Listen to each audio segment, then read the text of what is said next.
रूपा नाम की एक लड़की जो बेहद ही खूबसूरत और आकर्षक थी। उसका अफेयर एक लड़के से था। उसका पति देव नाम का लड़का था।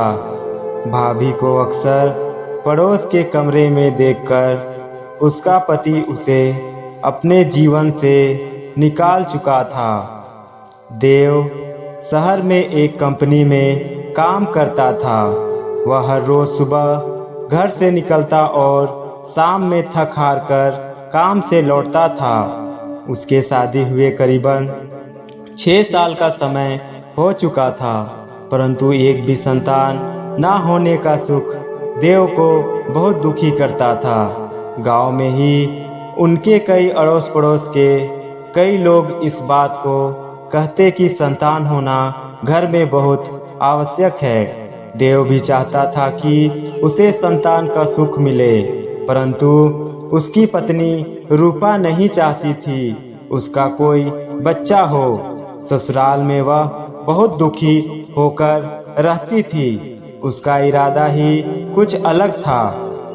उसकी शादी उसके पसंद के लड़के से नहीं हुई जिससे वह कॉलेज में पसंद करती थी, परंतु उनके पिताजी के चलते उसकी शादी तो हुई, परंतु उसके बगैर मर्जी के। देव उसका पति तो था, लेकिन नाम मात्र के लिए।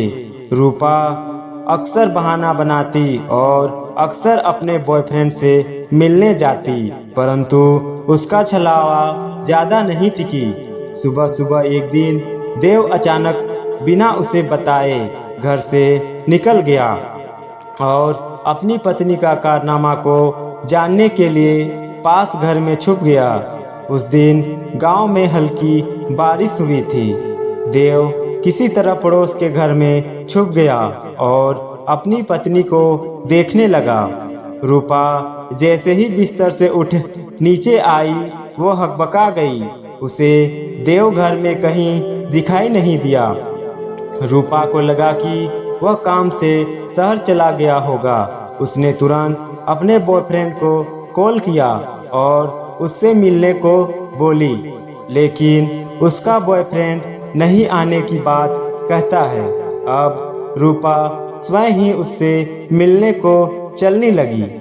देव भी किसी तरह छुपकर उसकी निगरानी करता।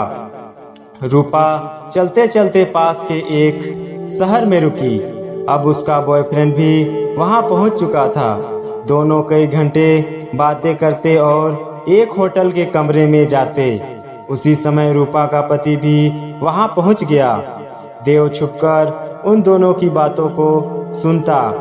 देव की पत्नी अपनी बॉयफ्रेंड से कहती, मेरा पति मुझे खुश नहीं रख सकता, चलो हम एक दूसरे से शादी कर लेते हैं। उसका बॉयफ्रेंड तुरंत कहता, नहीं नहीं, मैं नहीं कर सकता। तुम जिसे अपना पति नहीं मानती वह बहुत ही अच्छा आदमी है।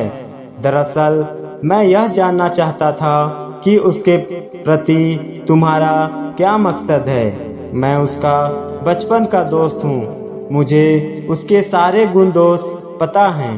वह बहुत ही अच्छा लड़का है। तुम ही कहीं ना कहीं गलत हो।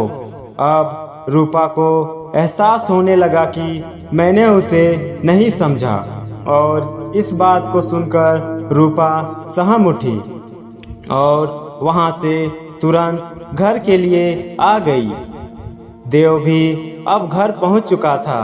जैसे ही रूपा ने अपने पति को देखा, उसके आंसू छलक पड़े और देव को गले से लगाकर रोने लगी और बोली, मैंने आपके साथ बहुत ही गलत किया है, मुझे क्षमा करें, और जोर जोर से रोने लगी।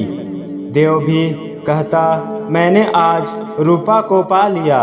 मैंने तुम्हें हमेशा चाहा। मैं एक खुशहाल परिवार चाहता हूँ, प्लीज मुझे दे दो। कहते हुए देव भी रोने लगा। रूपा बोली, मैं अब आपको कहीं छोड़कर नहीं जाऊंगी। आपने मेरे लिए बहुत कष्ट सहे, अब और नहीं। और इसी तरह वे एक दूसरे के साथ खुशी से रहने लगे। 1 साल के बाद देव को एक लड़का हुआ। इससे पूरे गांव में एक अलग प्रकार का प्रसन्नता देखने को मिली, क्योंकि गांव वाले भी चाहते थे कि देव का घर सुखी शांति से रहे। इस प्रकार वे खुशहाल जिंदगी जीने लगे।